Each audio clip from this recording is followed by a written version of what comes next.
I'm an Airbnb host, and today I'd like to present you with 5 tips for Airbnb setup and 5 tips for Airbnb maintenance. A bit about me: I started in Airbnb as a complete beginner just over 3 years ago, and I have 4 units currently. The units are managed for me on a day-to-day basis.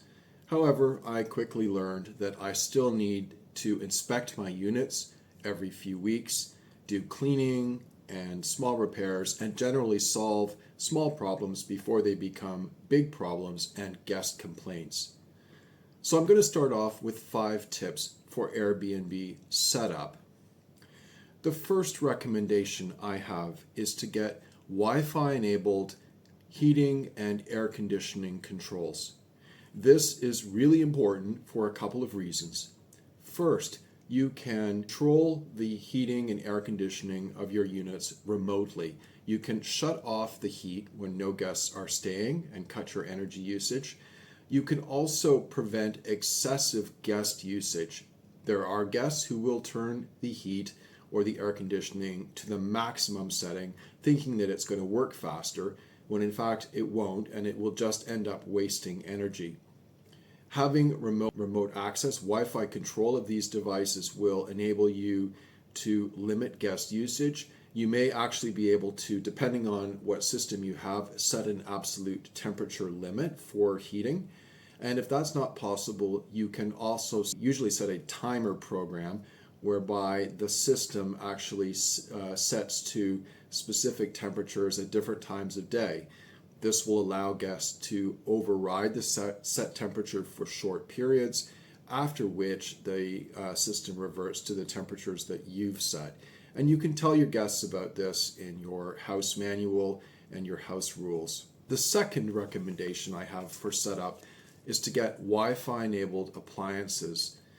Again, you can see how your appliances are performing and see how guests are using them, or as sometimes happens, misusing them.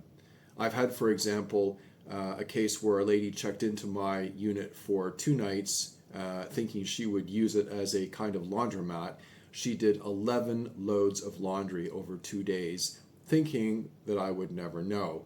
And instead of that, I was getting an app reminder on my phone every time the program finished.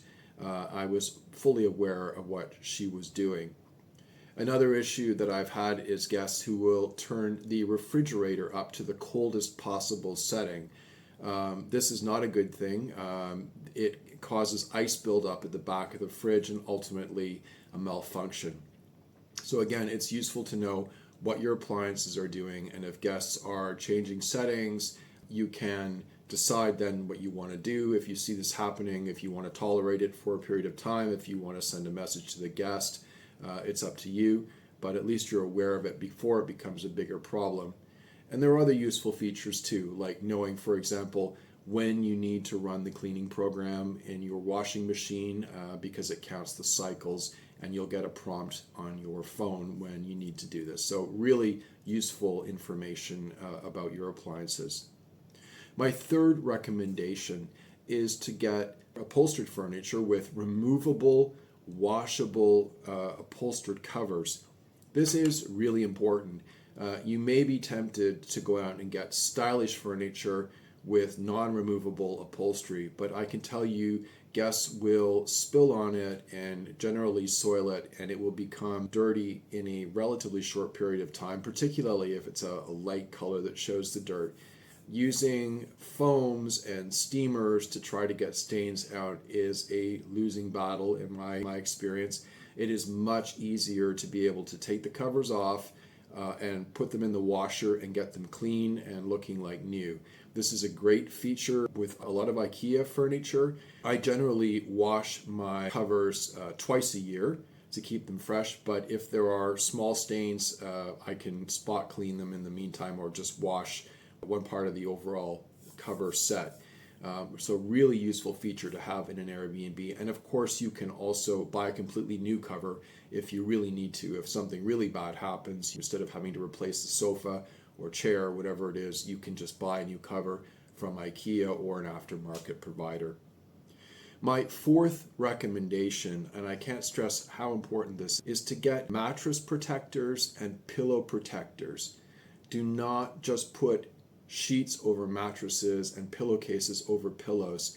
You will find that your pillows and your mattresses get soiled and stained very quickly through guest usage. Even with guests who are not actually staining them, they will become discolored very quickly, and it is really difficult to get mattresses clean once they get stained or discolored. So I strongly recommend, for guest hygiene and for protection of your mattress in particular, get washable mattress covers and pillow protectors.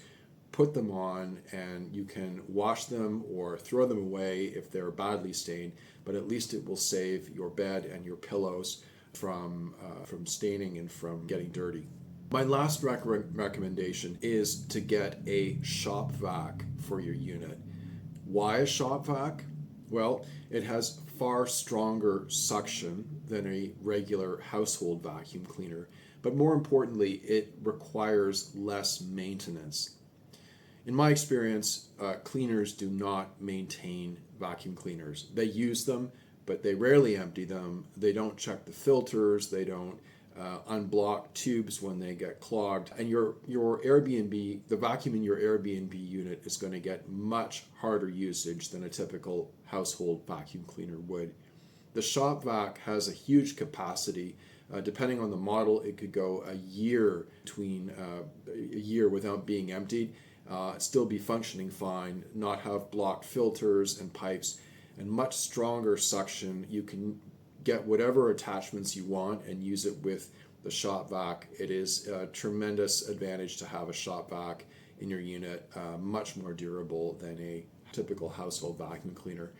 And an added feature, this is a really useful tip, is that a shop vac can be used to unblock blocked pipes. This happens with annoying frequency in some units. Guests will pour food scraps, fat, whatever, down the kitchen sink, and piping gets blocked. And if you want to avoid having expensive emergency call-outs from plumbers, you can use a shop vac, and a shop vac will in many cases work ideally as a solution, and you will save the cost of your shop vac and more from what you will save from a plumber call-out. Well, I'd like to move on now to 5 tips for Airbnb maintenance. My first tip is to get some anti-mold spray and bring this with you when you go to your unit and you are cleaning in your bathrooms in particular. Anti-mold spray is a little harder to find than your typical bathroom cleaner. Most cleaners will not or use this automatically, but it is an essential tool. Sooner or later in your bathroom, in your shower area in particular, you are likely to see mold on the grouting, at the base of the wall, and along the base of the shower curtain, and also inside the shower drain when you open that up for cleaning. Normal bathroom cleaners do not kill mold, and they do not remove it from grouting or from shower curtains. So it's important to get a specific mold removing cleaner. I like Vanish, but there are other products on the market as well that do the same thing. They're highly effective at removing this mold that grows, and you can do it on a regular basis. You can keep your shower curtain looking virtually new if you use the mold cleaner, and then after that you put it in the washing machine and put it through a normal washing cycle. My second recommendation is to wash your duvets and your mattress protectors and your pillow protectors on a regular basis. You should be inspecting those, ideally after every guest visit, or at least after every few visits. You should be inspecting those, and if you see any stains, of course, wash them immediately. But in normal usage, I like to wash my pillow protectors and my mattress protectors every 2 to 3 months. These things, they get sweat, body oil in them, and to keep them fresh, you have to wash them regularly. The duvets I wash a little less often, typically twice a year, again, to keep them fresh. It is not a nice thing, and I've had the experience as a guest finding a duvet that is not clean. In some places, it looked like the duvet had never been washed, and it's a pretty unpleasant finding when you wake up. You've been sleeping under this thing for 8 hours, and you find that it's discolored from years of use by people you don't know. So keep your duvets and wash them regularly, whether they look like they need it or not. My third point for Airbnb maintenance is to check your cookware. Not everybody wants to cook when they stay in an Airbnb, but it's nice to have the option. And it's always disappointing when you're a guest if you find cheap, worn out cookware that if you found it in your own home, you would throw it out immediately.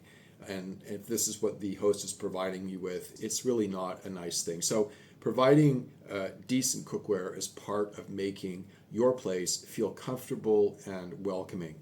It's good to check your cookware regularly. If you find that pans are burnt or the coating is peeling, throw them out, get rid of them, and replace them so that guests have something decent in the kitchen to cook with. My fourth maintenance tip is to check your batteries regularly. This is a little thing that hosts often overlook and cleaners are not going to do. But if you have remotes for your television, for your air conditioner, for your ceiling fan, or anything else that uses batteries that guests are going to use during their stay, you should be testing the batteries regularly. You can get a handheld battery tester for 10 euros or less. Bring it with you. Check your batteries on a regular basis. If they're weak, replace them. Don't wait for them to fail. This is frustrating for guests to have remotes that don't work. Just keep the batteries, be sure your batteries are working properly, and check regularly that these devices are functioning. My last tip is a little thing. It's a minor detail, but again, something your guests are going to notice, and that is to provide a clean kitchen sponge. A dirty kitchen sponge with the scrubbing pad peeling off the back is unpleasant. Guests will not want to touch it. They will start to wonder what else in your kitchen, in your unit, what else is unhygienic. So a new sponge, it costs pennies, but it gives the impression that you care about providing a clean space for your guests. And if you have non-stick cookware, be sure you get the sponges with the non-scratch scouring pads on the back. So those are 5 things that I've learned as a host for Airbnb setup, and 5 things that I've found to be valuable for Airbnb maintenance. Hopefully these tips will help you if you are an Airbnb host or considering becoming an Airbnb host. Please let me know in the comments below about your experience. I'd be interested to learn. And thank you for your attention, and I'll see you again soon.